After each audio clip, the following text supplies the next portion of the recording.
Hello, everyone. Welcome to Masters of Marketing, a podcast dedicated to sharing success stories with the use of marketing.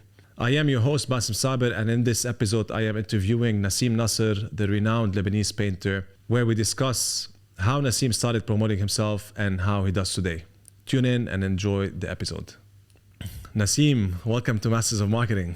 Thank you, Bassem. It's a pleasure to be here. It is a pleasure. Thank you. Let us start with, who is Nassim?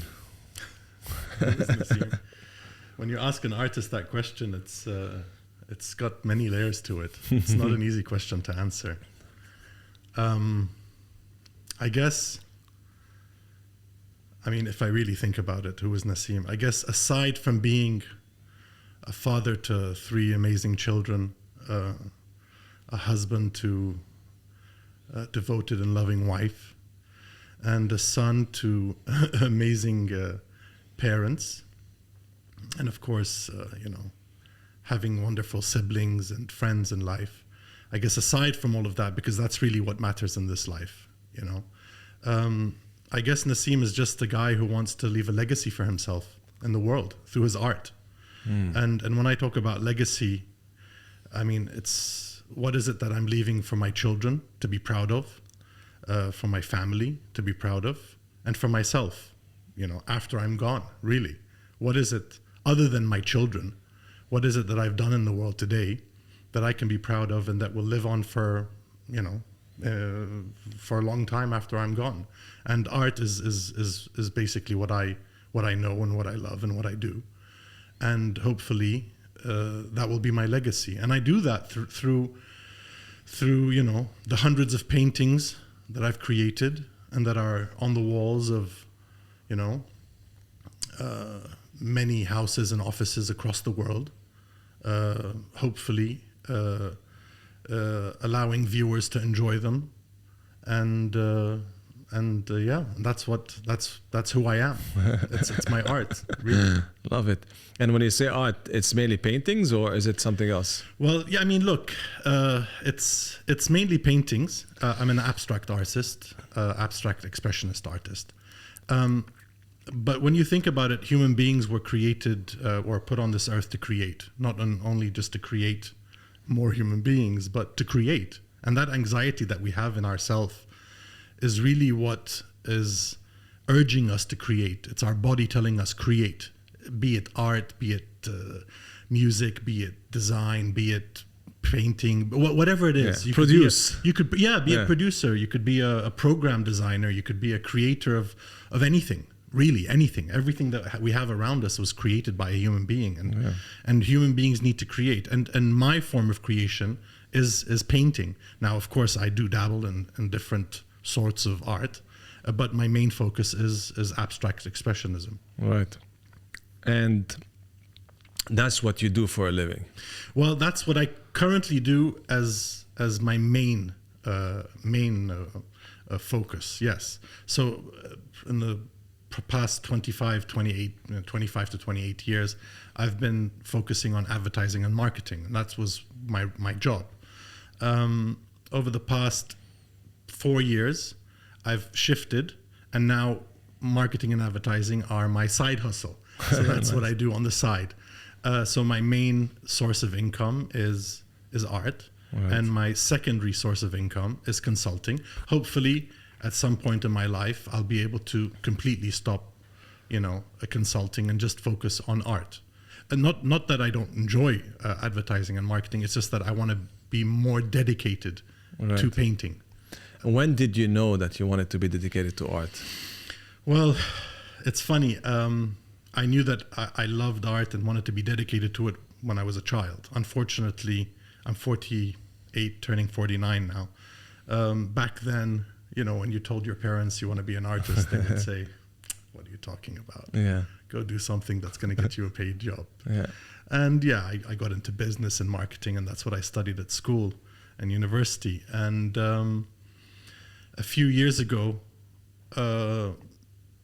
after having spent so many years in advertising and marketing and building brands for other people and for other clients and for other brands, I said to myself, I'm in a position where after so many years, I can actually pursue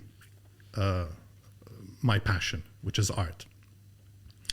So a lot of things had to come together at the same time. So you had COVID happening. And okay, I started before COVID, really focusing on it. But then COVID happened. It gave us the opportunity to focus on what we want to do, because a lot of people were either jobless or worked from home and had time on their hands and so on.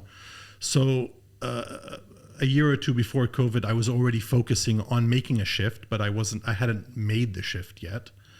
And then during COVID, I completely made the shift because it was kind of a forced shift.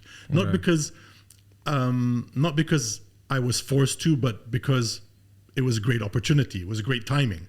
So it happened. And then it continued after COVID, where I was still doing consulting, working in full-time jobs, but equally giving time to my painting. And then more recently, I'm now more 20% on consulting and 80% of my time is focused on painting. And the only reason I was able to do it was because of my experience in building brands, and understanding what it takes to build a brand. So we're going to talk about this in a second.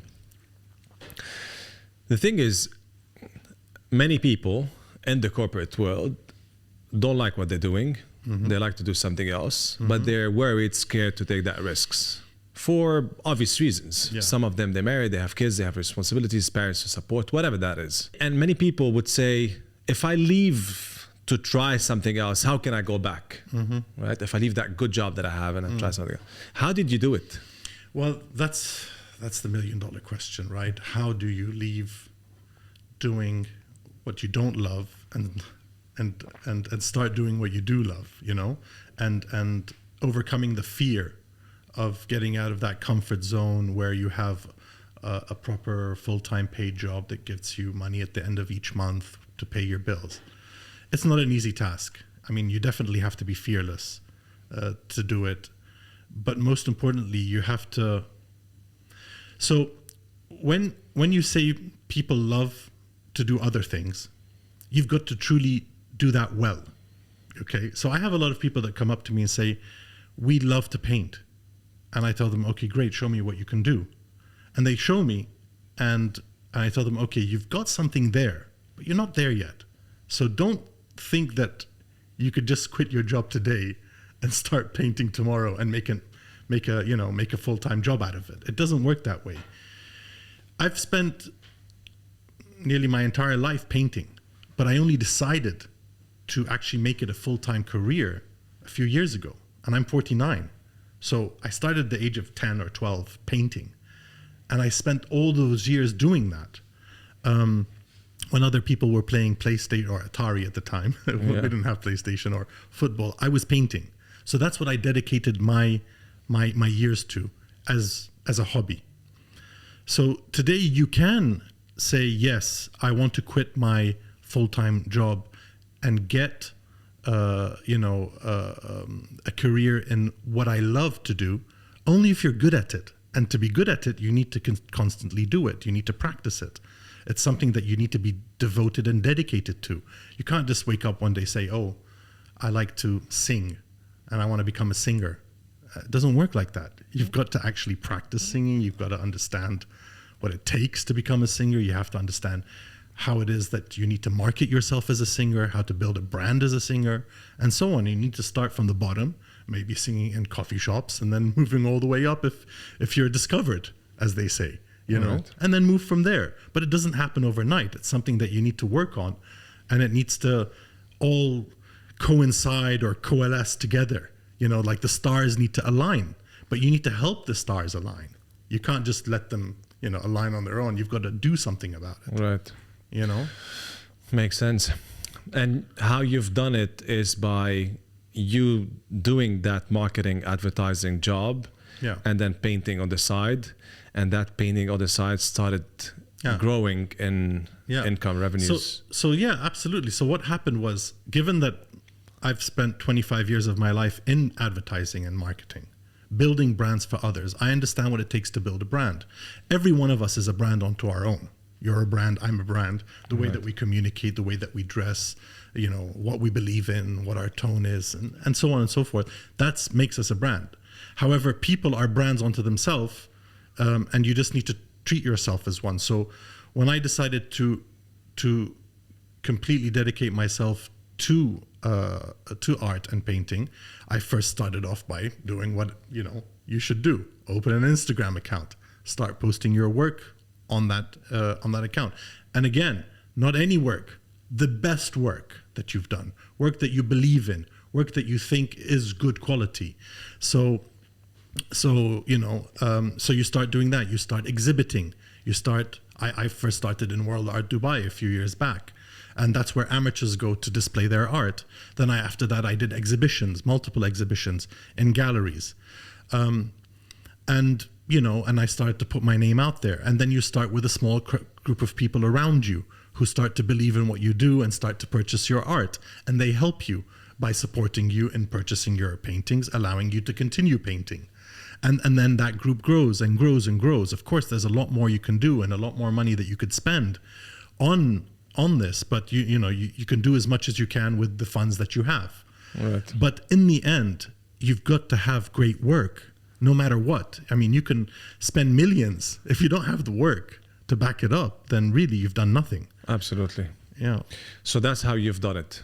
Yeah. So basically, you've side gig, it started paying off, it started growing, and then you're like, okay, I can focus more of my time from advertising on to painting, and that would grow. And then you've done it. You took that risk. Yeah. But you didn't actually take a risk. Now you're taking it's not even a risk. So it is a risk that you're not doing.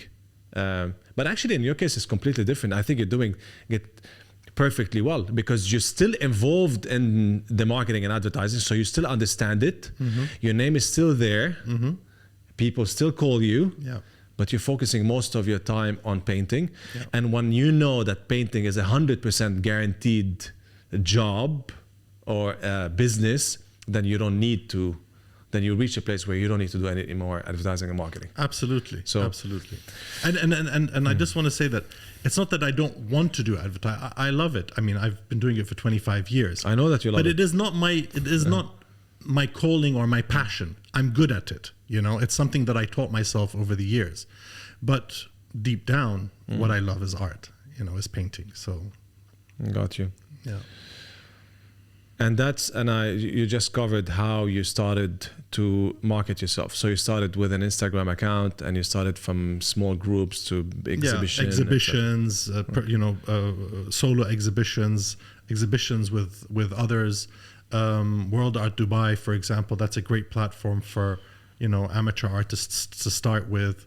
Of course, can I be working with galleries? Can I be working with curators? Can I do more PR? Definitely, you can. There's so much you can do, but you can only do as much as you can with the budgets that you have. You know?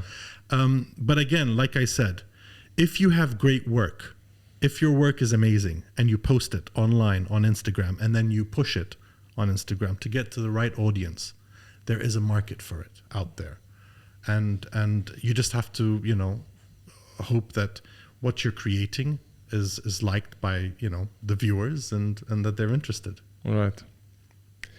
Makes sense. And that applies to anything, right? If you want to be a business owner, so if you are, let's say in your case, you are in marketing and advertising and you like to have your own agency, how would you have done it?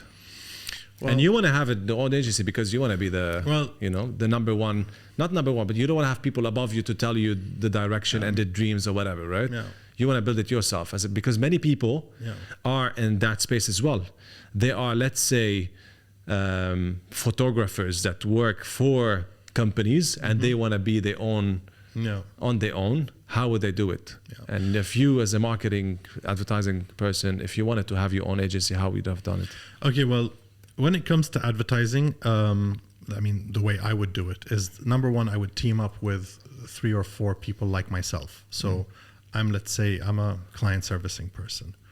I would team up with a creative director, a strategy director. The 3 essential things that you need is client servicing, creative, and strategy. And then we'd go out, we'd establish an agency, and we'd go out and start pitching for business based on our consolidated credentials. How would you have done it if you're still working?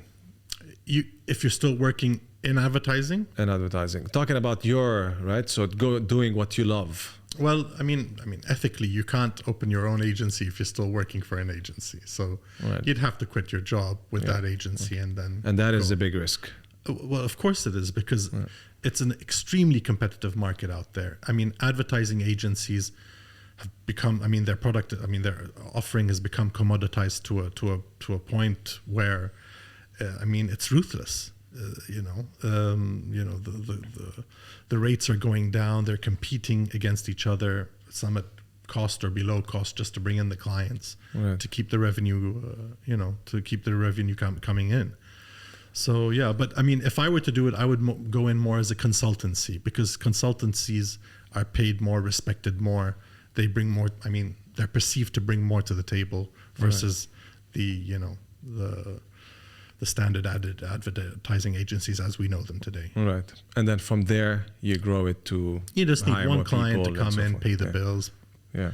And then you grow. Because that's the difference, right? Between what you did, you were painting on the side, and that doesn't compete with your job. Yeah. Versus the people that want to move and start a business within the same space that they are in. Yeah. That makes it. Yeah, but look, I think a lot of this, when you have the intention and when you have the passion to do something, it will happen naturally. You'll know. You just need to know when the time comes that this is your opportunity. Right. Sometimes people see the opportunity and the opportunity is there and they don't even see it. It passes them by. You've got to be aware of when the opportunity comes to jump on it. Right. So if you do want to open your own agency, there's always a perfect time, perfect moment where everything comes together, the right people, the right client, and then you've got to be dedicated and just commit to it and say, okay, I'm going to do this. Right. And be fearless, and makes sense. Just go for it. 100%. Today, looking at you as a business, you serve the B2C businesses, or the B2C space and the B2B space. Yeah, in terms of art and painting. In terms of painting. So I could buy from you as a customer, and then do you sell to B2B? Yeah. Yes, of course. Right. So basically, the way it is that first of all, I create a series of paintings, a series of artworks. So I've done multiple series, and what happens then is that either you or anyone else that sees my artworks, either in a gallery or on Instagram or from a friend of a friend or directly through me, they can purchase the painting. But then I'm also approached by customers, not businesses, customers that want something specific for their houses or for their offices. And I create that painting for them based on either a series that I'm already doing. So I'll create another artwork, but specifically for them. With specific sizes and so on, or a business will approach me and tell me, well, look, we're opening a new office and we need X number of paintings for the office and we want original artworks, and here's who we are as a company and this is what we stand for and believe in, this is our color palette and so on. Could you create for us a whole series of paintings?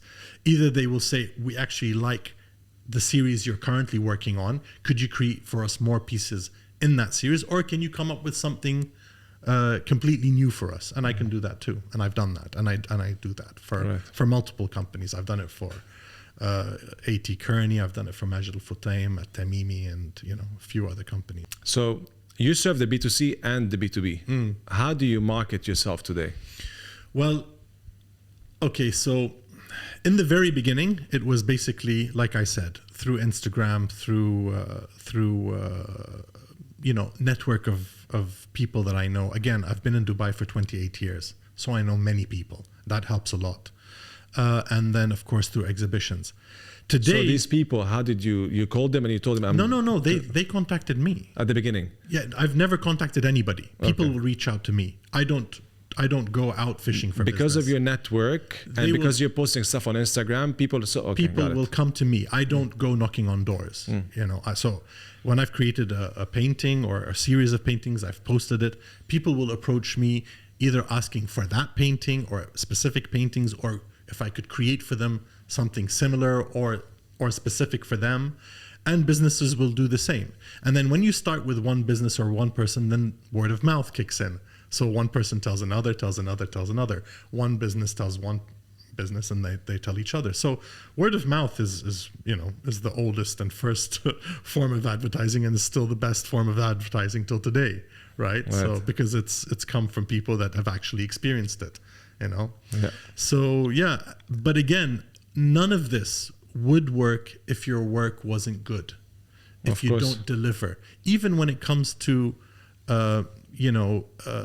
for example, deciding with a client what they want in terms of a painting. But because again, the client doesn't know what you're going to create. They have to trust in you that you will come back to them with something that meets what they're expecting, meets their expectations. So that type of confidence in your work is going to help a lot, where you deliver exactly what they thought they were going to get. And then, well, I mean, 90% of the time I do. Yeah. 10% of the time, clients will come and say, you know what, I'm not sure. And I tell them, wait a minute, it'll grow on you. Yeah. And then it grows on them, Yeah. and it does. Like I had a couple, actually very close friends, relatives actually of mine. They wanted a painting, and they were asking for something specific. And I said, nah, I didn't tell them. I said, no, I'm going to do something for you special. That's what I said to myself. They had no idea what I was going to do. And I did. I created for them a painting that basically it's kind of a journey of their life, and it's very symbolic. And it's kind of a style of art which is very specific to me. And when they first saw it, they were like, okay, wait a minute. This is not what we were expecting. I told them, wait a second, just sit down and look at the painting for a few hours, and it's gonna grow on you.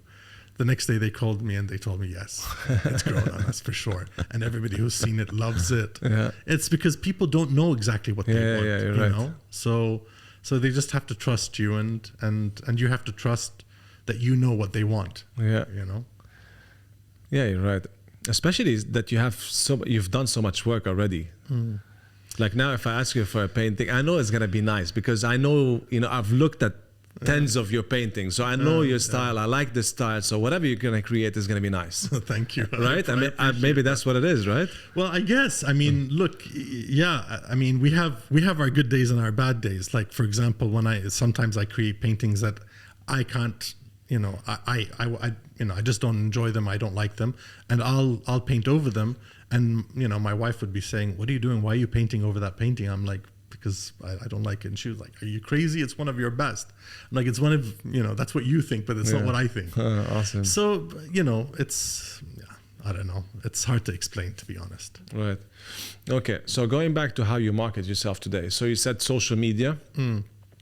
Of course, word of mouth is there. Whatever you market yourself, word of mouth is going to grow, right? So direct traffic. Exhibitions, right. Absolutely. Exhibitions, participating in art exhibitions like World Art Dubai, for example, and any other type of exhibitions, doing your own shows.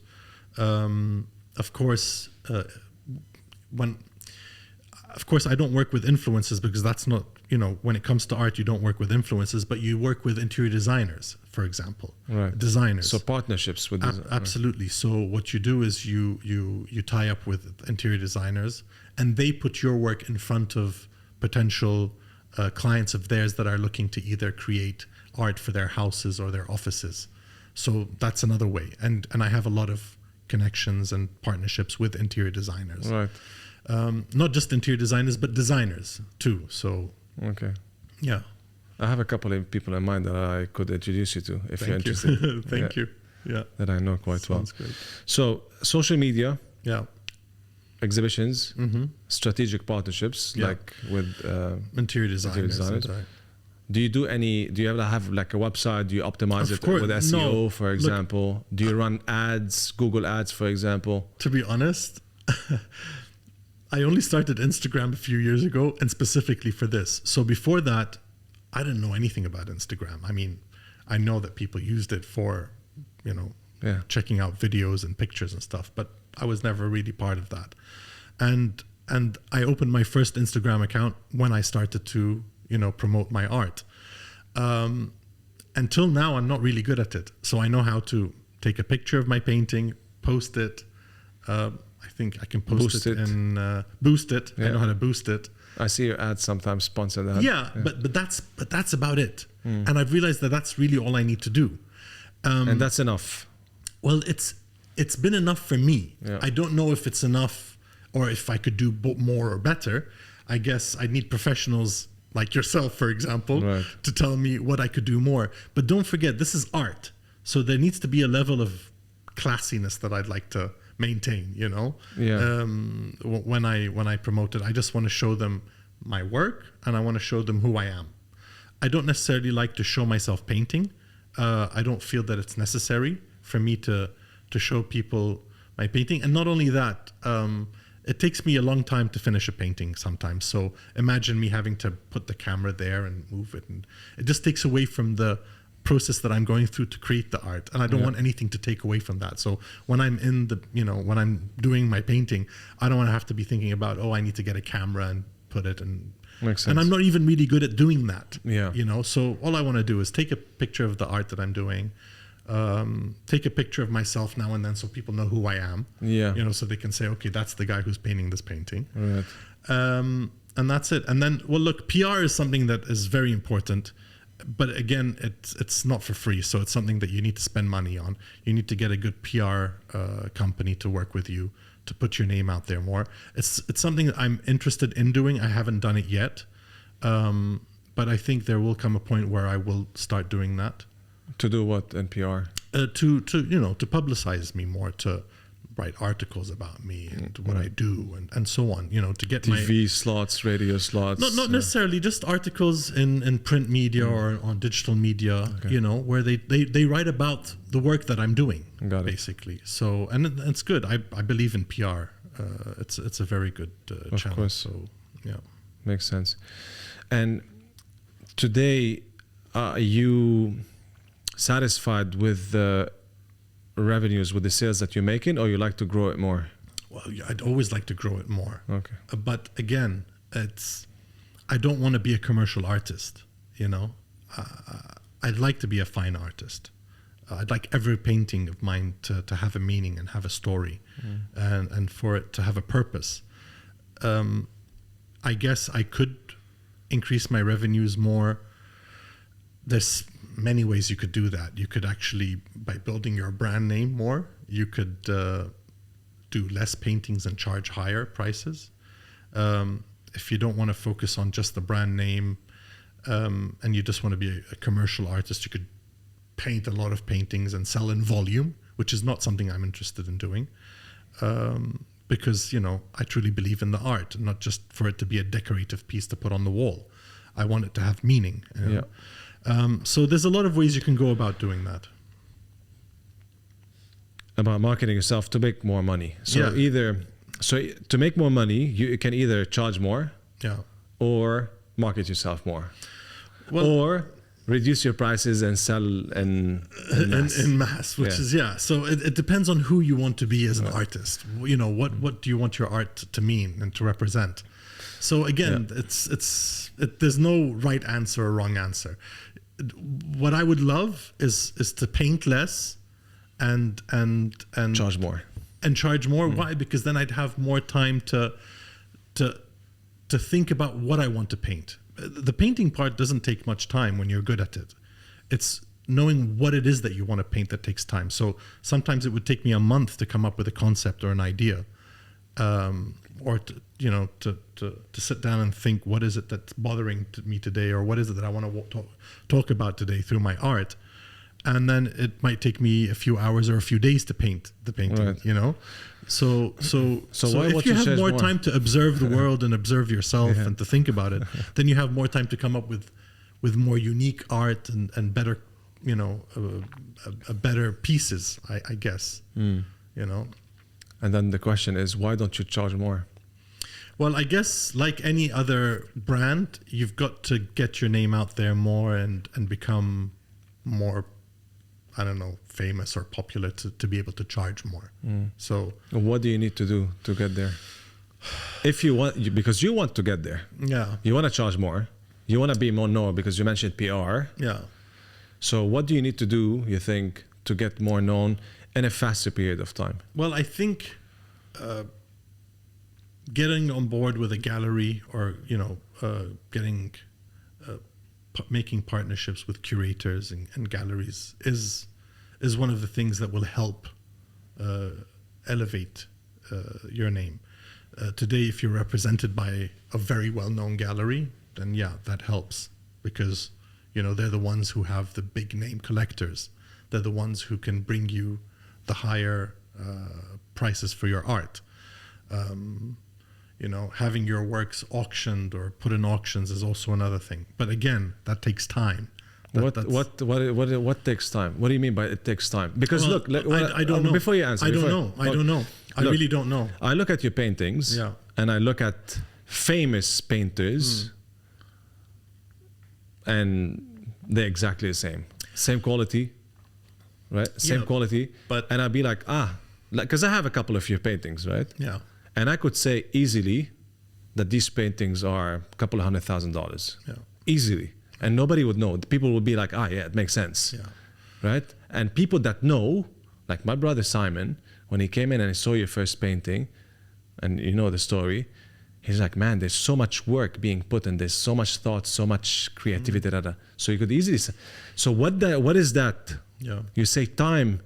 I don't think it's time, because like you said, like today, if one of the presidents, one of the sheikhs here come and say, listen, if you want to get an amazing painting, get from Nassim, suddenly everything's going to change for you. Well, yeah, of course, there's all of that, yeah. Or, like you said, if suddenly you are in one of the big galleries, your word will change upside down in no time. Yeah.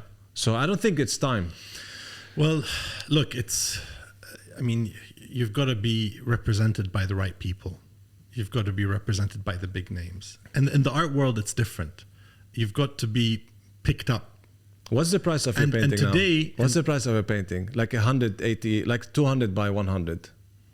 Well, it varies. On average? On average, a 200 by 100 will go between 15,000 to 20,000 dirhams. Dirhams. 15,000 to, so let's say that's 5,000 US dollars. Can you think, these paintings, can you sell them for 10 times or 20 times more? Would people buy them? Well, they would only be able to sell at that price, and people would buy them at that price when your name has become an established name in the art world. That's the only time it'll happen. Right.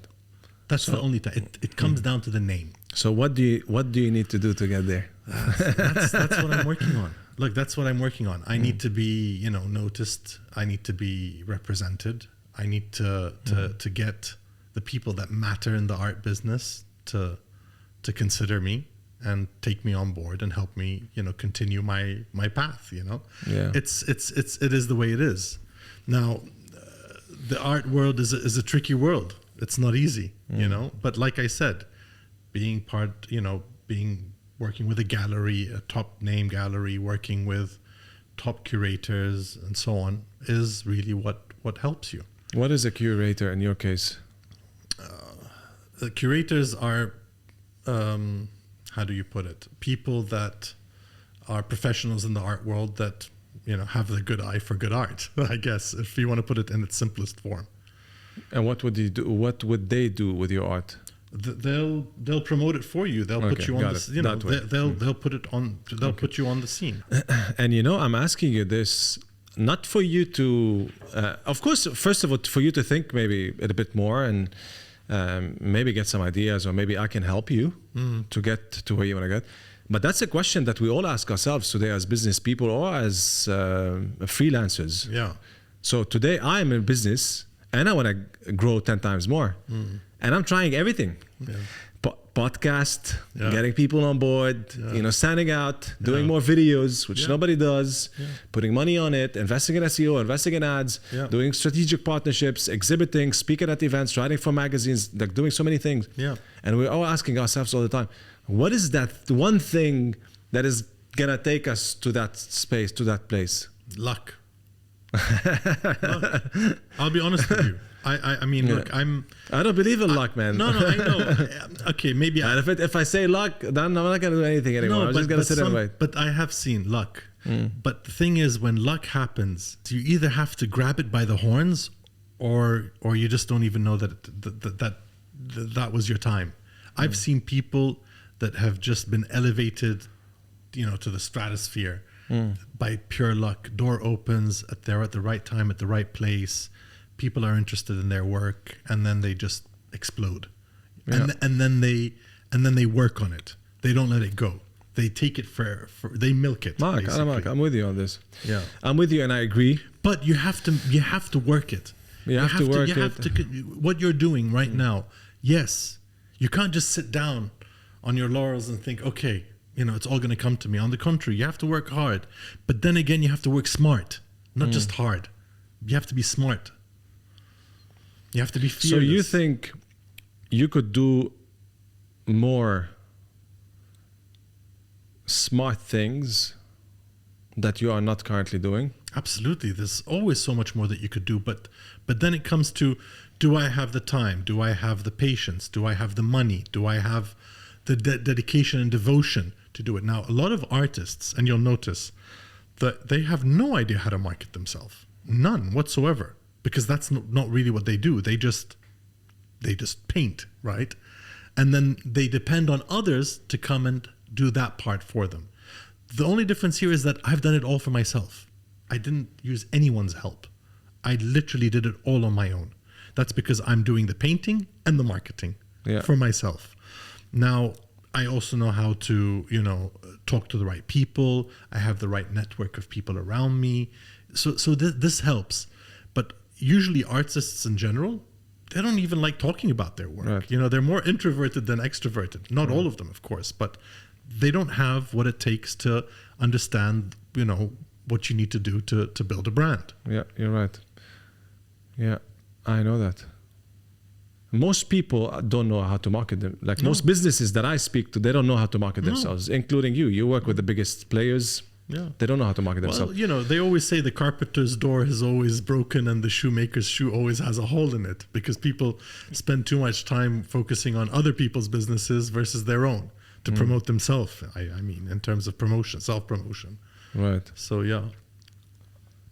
Because I see your Instagram. I saw your Instagram, and I see that you boost because I'm targeted. Mm-hmm. And I'm thinking, because social media could be big for you, creating maybe nicer content, or maybe boosting it more to reach more audience, or maybe PR is going to help you get there, or maybe you said more curators, or maybe none of those, just work with one gallery that's going to make for you 10 times what you make today without you having to do anything.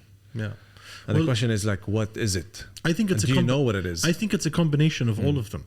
I don't think it's just one thing. And you're not doing all of them yet. And I'm not doing all of them I'm doing some of them, and I'm doing some of them at maybe half capacity, let's say. So I could do better posts, definitely. People always tell me, Nassim, do more exciting, fun posts. I'm like, okay, I mean, I do the art. The art's meant to speak for itself, So I'm a bit old school when it comes to that. I don't usually venture into the things that I don't believe in. Like, for example, NFTs, I never believed in that. And well, I guess now they disappeared, so I was right not to believe in them. Am I wrong or right? NFTs have disappeared, right? They're no longer. Are they still the value that they used to be? Yeah. Come on. Yeah. Of course, everything dropped. So they dropped, crypto dropped, but of course, a lot of the NFTs, NFT is only gonna get bigger. But anyway, NFT in terms of art. Yes, and it's only gonna get bigger. I don't believe that. I think it's gonna. That's a separate discussion. Okay. Anyway. Actually, I was having lunch with a buddy of mine. He's the king of NFTs. We were having the discussion, and we were sitting at the same place where we had lunch last time. Yeah. Okay. But anyway, yeah. Why I'm asking you this, because today on your Instagram, I get targeted by painters creating these super cool posts, reels, short videos, right? And they're amazing to watch. You don't do that. No, I don't. For you to just take a picture of maybe you working. That's about it. Or best case, it's a picture picture of the painting, or a picture of the exhibition, or a picture of me in the exhibition. So maybe that's something to invest in. Yeah. Maybe having someone to shoot you, freelancer to come and shoot you once, absolutely. a couple of. Maybe I should do that, but I don't want to do it constantly, like for every painting. I just want do it once. Yeah. I would say a couple of posts, but I don't know. And that's the thing I ask myself as well as a business. You know, are we doing the right things? Is podcast worth our time? Is creating all the videos that I create and having a video editor in-house and having my partner and some other people asking me questions and me writing for magazines and us speaking at events, like, is this the right thing what we're doing? Well, look, I mean, people want content. People are thirsty for content. So I guess there's an audience for everything, you know, really. And it just depends what it is that you're talking about, if it's the right topic. So, for example, there's certain topics that interest me.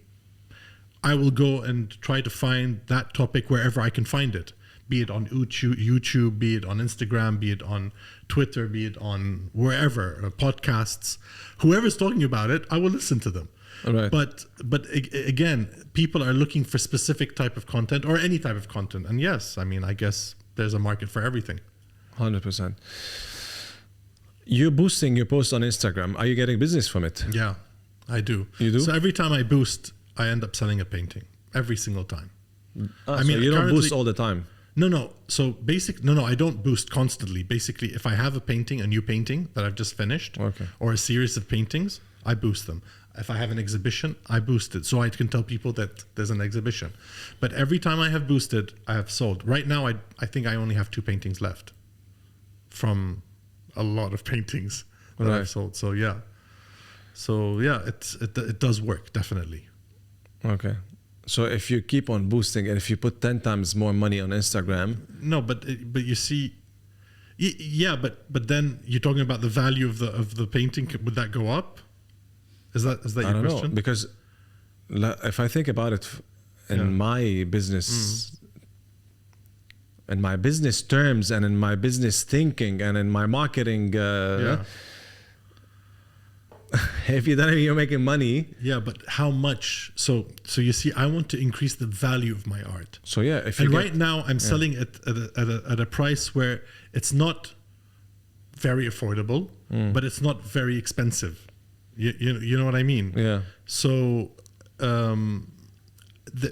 for me to be able to take it up a notch, it might not be on Instagram. I might need to go out to a whole different audience of collectors that are not even on Instagram. They only work with their galleries and their collectors or their curators or the people that collect for them. You know, there's a whole different What if audience. you test it? So now you said the average goes for 17,000 dirhams, let's say. The average what? Painting. My average painting? Yeah. No, I was saying it goes for 20,000, 15 to 20, depending on the size. Average, right. So the 2x1, let's say 17, 20. Let's say 20. 20. What if now you say, I'm going to increase it to 30? Would you be able to sell it? To the right person, yes. Okay. To the right person. That's what I mean. Yeah. Because Instagram doesn't cost you much. No. So what if you put 5 times more money on Instagram and try to sell it for, that 50% already from 20 to 30,000. That's 50% You know increase. what? You might be right. Maybe. you might be right 100%. I don't know. But then again, I'm not that savvy on Instagram, right? I'm not. I mean, with all that I've done, I'm still not that savvy, and I need people like you. I am savvy, and I'm gonna exactly. I need people like you to help me with that. I'm gonna push you to make that happen. Absolutely, okay, awesome. For the sake of time, what is one thing you'd leave the listeners with? Again, another deep question. Well, I guess based on my own experience, it's to be fearless. And I've said that multiple times throughout our discussion today. Being fearless is extremely hard to go against every urge to try to live a normal life and try to be part of, the status quo and to have a full-time job. Just to say, I want to pursue what I love and to do it well. Not just to pursue what you love. You could love many things and be crappy at it, but to do it well and to be committed to it and to be passionate about it. It takes a fearless type of character to do that. And not to worry that, if I don't, the whole world's going to end on me. No, nothing's going to happen. You can go back to doing what you were doing. Nobody's going to starve to death. Nothing's going to, end up drastic. So just be fearless and do what you love, because the life is too short. We only get to live this life once. Imagine having to live it without, doing what you love. And trust in yourself, believe in yourself. Really, that's all it takes. Love it. 100%, man. 100%. And thank you. I think that's deep. And thank you for having me on. I really enjoyed this. Yeah, it was a pleasure. Man. I love it. It's always good to talk to you about it. Man. Until next time. Absolutely. Thank you. Thanks.